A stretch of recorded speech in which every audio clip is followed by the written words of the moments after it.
अच्छा एक सेकंड, छन्ना अच्छी प्लेट बना रहा है।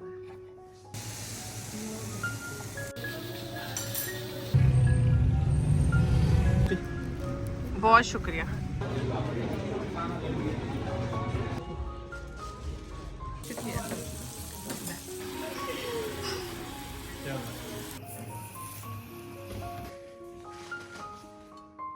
बिस्मिल्लाहिर्रहमानिर्रहीम, अस्सलाम वालेकुम। क्या हाल है आप सबकी? उम्मीद है सब खैरियत से होंगे, खूब मज़े में होंगे। और देखिए जी, शादी का पंडाल लग रहा है, तैयारियां हो रही हैं और सुबह सुबह का टाइम है। मेरे ये दिन बहुत मसरूफ़ गुजरे क्योंकि मैंने पैकिंग करनी थी, चीज़ों को फाइनलाइज़ करना था। तो बस जी, आज का व्लॉग और आने वाला नेक्स्ट व्लॉग, 2 लास्ट व्लॉग होंगे पाकिस्तान के, और फिर हम अपनी व्लॉगिंग कंटिन्यू करेंगे इंशाअल्लाह ताला कनाडा से, अपने घर से।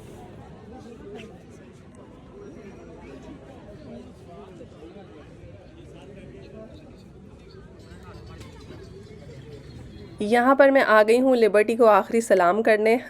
हंसने वाली बात नहीं है भाई, वाकई आखिरी सलाम है इस ट्रिप का, क्योंकि ये वाले रौनक मेला जो है कनाडा में तो मिलता नहीं है। बड़े से बड़े ईद मेले लग जाएं, रमज़ान के मेले लग जाएं, मगर ये वाली बात नहीं होती, ये वाला माहौल नहीं होता, ये वाली प्यारी प्यारी आवाज़ें नहीं होती।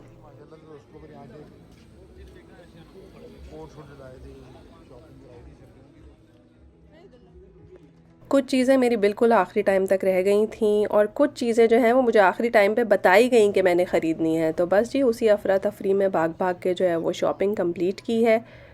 और यहाँ पर जो है मैं शॉल्स को एडमायर कर रही थी।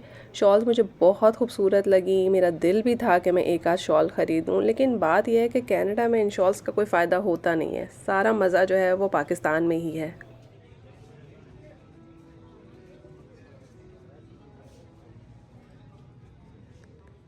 इस दफ़ा खांसी और तबीयत ख़राब की वजह से मैं पैराडाइज़ की कोन उतनी नहीं खा सकी जितनी मैं खाती हूँ यूजुअली, लेकिन फिर भी कमी मैंने कोई नहीं छोड़ी है। मैंने सोचा कि अब आखिर के दिनों में भी जो है वो रोज़ पैराडाइज़ की कोन खाऊंगी। इस्लामाबाद की मशहूर ज़माना बेकरी तहज़ीब बेकरी जो है वो लाहौर में खुली है और इस कदर उसके बाहर रश होता है, इवन बेकरी के अंदर भी इतना रश होता है। और मुझे बिल्कुल समझ में नहीं आती ये बात कि आखिर बेकरी से इंसान को क्या ख़रीदना होता है। बेसिक ज़रूरियात ही चाहिए ना आपको, अंडे, डबल रोटी, हर वक्त तो केक पेस्ट्री नहीं चाहिए। लेकिन भाई तहज़ीब के बाहर इतना रश होता है, मेरी समझ में नहीं आ रहा। आप लोग ज़रूर मुझे बताइएगा कि इसमें क्या ख़ास बात है।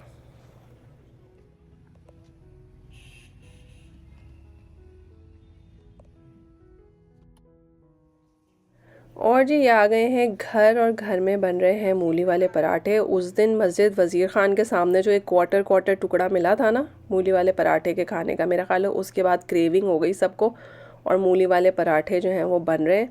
अच्छा, इन मूली वाले पराठों से मुझे बहुत डर लग रहा था। सारा बचपन अम्मी से सुनते रहे हैं कि पराठे स्पेशली मूली वाले वो रात को नहीं खाने चाहिए, लेकिन बस जी रात में पक रहे थे तो हमने कहा कि बस अब पकेंगे तो अब खाएंगे। तो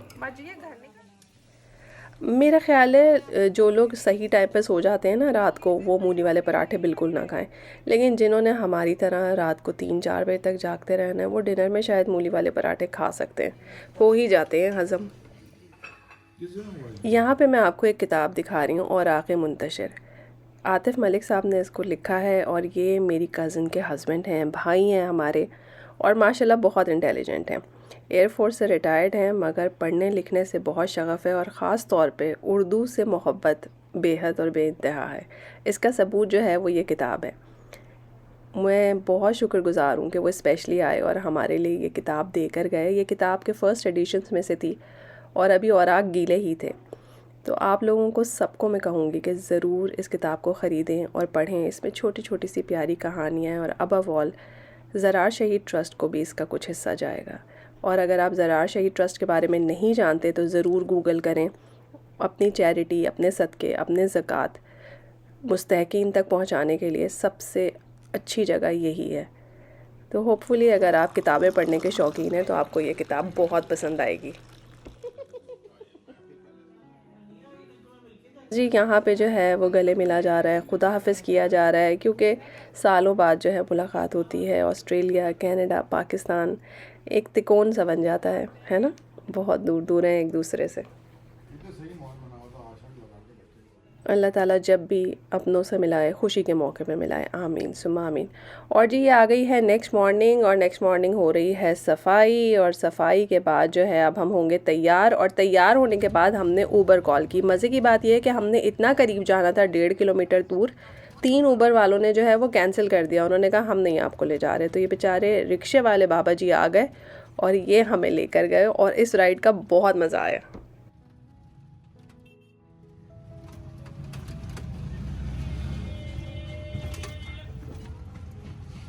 मज़ा इसलिए आया क्योंकि बाबा जी ने शॉर्टकट लेने के लिए अंदर की गलियों से ऐसी जगह से रिक्शा गुजारा कि आप यकीन माने कि इंजर पिंजर ढीले हो गए, हर चीज़ हिल गई, पर्स खुल गया, उसमें से चीज़ें गिरनी शुरू हो गई। मैंने कहा बस खैर खैरियत से अपनी मंजिल मकसूद तक पहुँच जाएँ। और जी हमारी मंजिल मकसूद थी Ox and Grill Steak House. यहाँ पर जो है वो मेरी भांजी माशाल्लाह, उनके मियाँ जो हैं वो बाहर होते हैं, उनसे मेरी मुलाकात नहीं हुई थी जब उसकी शादी हुई थी ऑस्ट्रेलिया में। उसके बाद रिसेप्शन हुआ था पाकिस्तान में, तो ना जी हम उस वक्त ऑस्ट्रेलिया जा सके और ना ही रिसेप्शन के लिए पाकिस्तान आ सके। तो बस नए दामाद से एक मुलाकात तो बनती ही थी, लेकिन वो हमसे भी 4 हाथ आगे निकले, उन्होंने हमें इनवाइट कर लिया। जज़ाकल्लाह खैर। बस जी अब हम यहाँ पर पहुँच गए हैं। आपको पता ही है कि अब मेरे पास दिन कम है तो मुकाबला सख्त, तो हर चीज़ जो है वो जल्दी जल्दी हो रही है। शॉर्ट नोटिस पे जो है मैं चीज़ों को एक्सेप्ट कर रही हूँ, रिजेक्ट कर रही हूँ, जा रही हूँ, आ रही हूँ, लेकिन स्टेक को कोई मना नहीं कर सकता। अच्छा तो लग रहा है माशाल्लाह, बहुत प्यारा लग रहा है। ये भी अच्छा लग रहा है। एक चीज़ होती है इसका ब्रॉड चिकन से, पता है क्या कहते हैं, थोड़ा करीब आ जाए। इतनी हैवी स्टेक खाने के बाद किसी में इंडिविजुअल डिज़र्ट खाने का हौसला नहीं था, तो इसलिए एक डिज़र्ट मंगाई गई है जो मिलजुल के बड़ी मुश्किल से ख़त्म हुई। अल्हम्दुलिल्लाह ओवरऑल एक्सपीरियंस अच्छा था। मैं तो हमेशा यही कहती हूँ कि खाना मैटर नहीं करता। आप लोग देखते ही हैं कि कितने व्लॉग्स बनते हैं खाने पीने से रिलेटेड, असल बात कंपनी की होती है।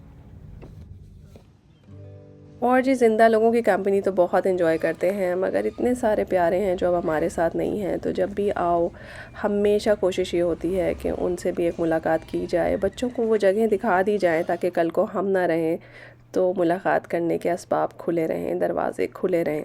अल्लाह ताला हमारे तमाम प्यारों को जो अब हमारे साथ नहीं हैं जन्नत में आला मुकाम अता फ़रमाए और उनकी बख्शिश और मग़फ़िरत फ़रमाए, आमीन सुम्मा आमीन।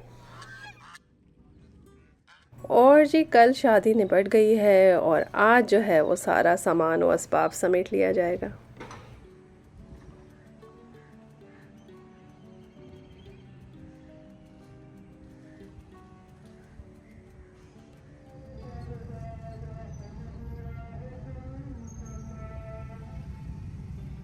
मुझे एक सब्सक्राइबर के बहुत मैसेजेस आए, वैसे उनके अकाउंट का नाम तो ज़ैन इलियास के नाम से है, अगर मैं भूल नहीं रही तो, अगर गलती कर रही हूँ तो माज़रत।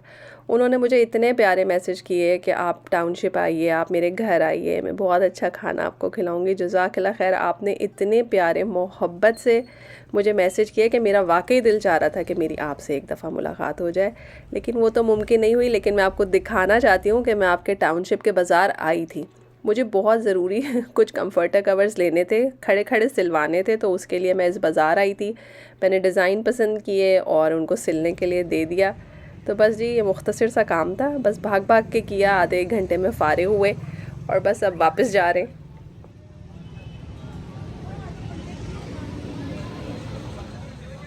मेरा इस बाज़ार में और फिरने का इरादा था, और यकीन माने मैं नेक्स्ट टाइम आऊँगी ना तो मैं सबसे पहले टाउनशिप बाज़ार ज़रूर जाऊँगी, लेकिन इस वक्त मुझे घर जाने की एमरजेंसी थी। वजह ये है क्योंकि मैंने वादा किया हुआ था कि मैं निहारी और बिरयानी खिलाऊँगी। तो जब भी मैं पाकिस्तान आती हूँ तो वैसे तो मैं कोई काम नहीं करती, हाथ पे हाथ धर के बैठी रहती हूँ, लेकिन एक दफ़ा निहारी और एक दफ़ा बिरयानी जो है वो मैं ज़रूर पकाती हूँ, ज़रूर खिला देती हूँ, और अल्लाह मियाँ अक्सर इज़्ज़त रख ही लेते हैं।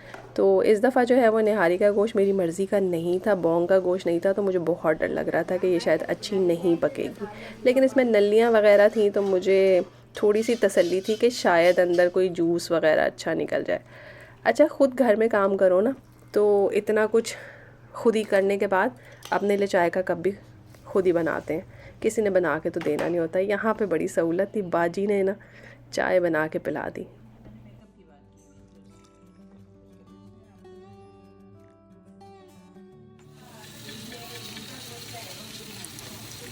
वैसे ना घंटों लग जाते हैं अकेले काम करते रहो, लेकिन यहाँ पे बाजी साथ थी तो मुझे लग रहा था कोई काम किया ही नहीं।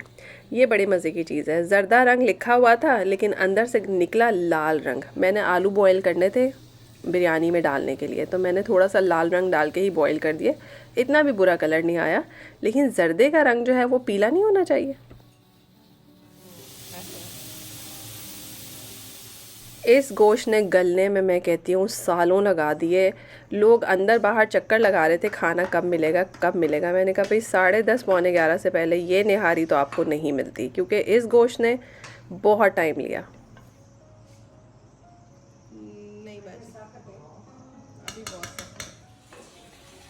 बिरयानी का तो मासूम सा चिकन का मसाला होता है, फटाफट तैयार हो गया और साथ में चावल उबलने लगे। मैं आप लोगों से ये कह रही थी कि हेल्पर होने का बहुत फ़ायदा है। कभी ये वाले काम करो ना तो आधा घंटा लग जाता है, मगर बाजी ने फटाफट झटपट जो है ये सारी तैयारियां करके रख दी। मुझे पता ही नहीं चला कि किस तरह से जो है वो सारा काम हुआ।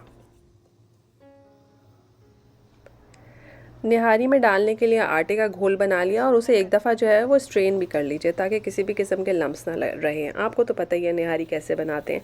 अच्छा, पता नहीं कैसे मिस हो गया निहारी में आटा डालने का सीन। मेरा ख्याल है मैंने उस टाइम पे जो है वो कैमरा नीचे रख दिया था। ज़ाहिर है 3 हाथ तो है नहीं मेरे, तो मैं नहीं मैनेज कर पाई। लेकिन यहाँ पर निहारी में आटा डल गया है, वो बहुत अच्छी गाढ़ी हो गई है, आधा घंटा पक गई है।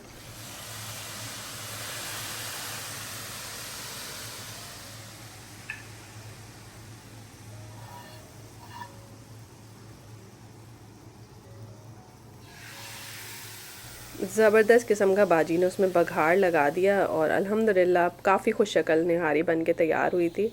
असल तो बात ही शक्ल की होती है ना। बाजी उसके साथ बहुत टेक्निकल कार्रवाइयाँ करी हैं, अंदर से मेख मेख होती है या जो गूदा होता है वो निकालने की कोशिश करी है, पर वो निकला नहीं। तो बस जी यहाँ पे जो है वो बिरयानी को दम लग गया है और आप समझ ही सकते हैं कि ये कौन सी बड़ी बात है। हमारे पास तो बहुत बिरयानी बनती है, लेकिन मैं एक बात बताऊँ, जब आप पाकिस्तान जाते हैं या किसी और के किचन में काम करते हैं ना, तो चीज़ें उतनी अच्छी होती नहीं हैं जितनी आपके अपने किचन में होती हैं। ना चावलों का अंदाज़ा सही होता है, ना चूल्हों का अंदाज़ा सही होता है। बस अल्लाह ताला ही इज़्ज़त रख लेते हैं हमेशा। डाल दे ज़रा, जगह ज़रा खाली। बिरयानी का असल मज़ा तो इस मैजिक मसाले से ही आता है जो कि मैं लेयर्स के बीच में डालती हूँ। आप लोगों को तो पता ही होगा कितनी दफ़ा मैंने आपको बिरयानी बनानी सिखाई है ना। अच्छा, जो लोग पाकिस्तान में रहते हैं ज़रूर मुझे बताएं कि आप लोग बिरयानी बनाने के लिए कौन सा चावल इस्तेमाल करते हैं जो परफेक्ट रिज़ल्ट देता है हमेशा। अगर आप लोग सेला चावल इस्तेमाल करते हैं तो वो कौन से ब्रांड का होता है, और अगर बासमती इस्तेमाल करते हैं तो वो कौन से ब्रांड का होता है। ज़रूर कमेंट्स में आपने मुझे बताना है, ताकि नेक्स्ट टाइम जो है ना वो मुझे 100% कॉन्फिडेंस हो कि बिरयानी जो है वो परफेक्ट बनेगी। वैसे ये भी माशाल्लाह ठीक ही बनी थी, बाजी के अंदाज़े बहुत अच्छे थे चावल को लेके। अच्छा, कुछ तो तमीज़ से डालना चाहिए मुझे मसाला ढूंढ रही हूँ। मगर असल मैदान जो मारा था वो तो निहारी ने मारा था भाई। इतनी अच्छी निहारी बनी थी माशाल्लाह।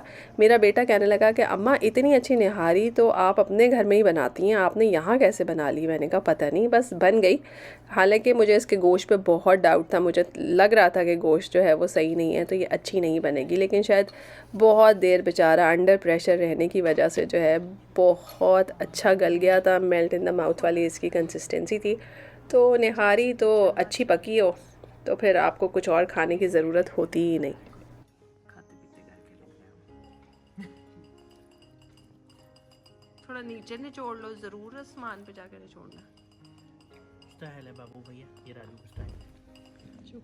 तो जी बस जो वादा किया था मैंने निभा दिया, और इस तरह से जो है वो वादे मैं अक्सर निभाती रहती हूँ। बस बात यह है कि वादे मैं पूरे कर लेती हूँ, लेकिन अगले लोग जो हैं वो खा पी के भूल जाते हैं और अगले ट्रिप पे कहते हैं आपने तो कभी बिरयानी खिलाई नहीं, आपने तो कभी निहारी खिलाई नहीं। चलो इस दफ़ा प्रूफ रहेगा कि भाई हर दफ़ा खिलाती हूँ, कम से कम याद तो रखें।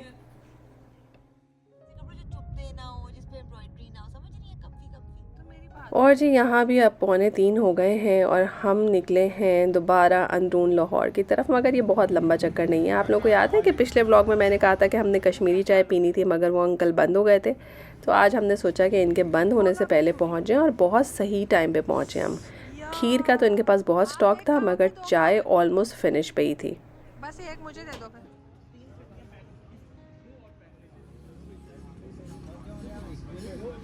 तो कुछ नज़र ही नहीं आ रहा इसमें। धुआं बहुत है। चाय एंड पे पड़ी है, थोड़ी सी बची है इनके पास। ये देखें, ये चीज भरी होगी ना। हड्डियाँ कमजोर हैं। उन दिनों लाहौर में बहुत शदीद ठंड थी। मैंने कोशिश की कि मैं बाहर खड़े होकर चाय पी सकूं, मगर मेरा हौसला नहीं हुआ। फिर मैं अंदर आ गई तो वो साहब चाय लेकर आए। मैंने कहा थोड़ी चीनी डाल दो, तो आप देखें ज़रा वो कैसे चीनी डाल रहे हैं। मैं तो कश्मीरी चाय में नमक और चीनी दोनों डालती हूँ। आप लोग क्या करते हैं ज़रूर मुझे बताइएगा। तो होपफुली आज का व्लॉग भी आपको पसंद आया होगा। चैनल को लाइक और सब्सक्राइब करना बिल्कुल ना भूलें। कमेंट्स को आने दें, वो पढ़ के मुझे बहुत खुशी होती है। फिर मिलेंगे एक और व्लॉग में। अल्लाह हाफिज़।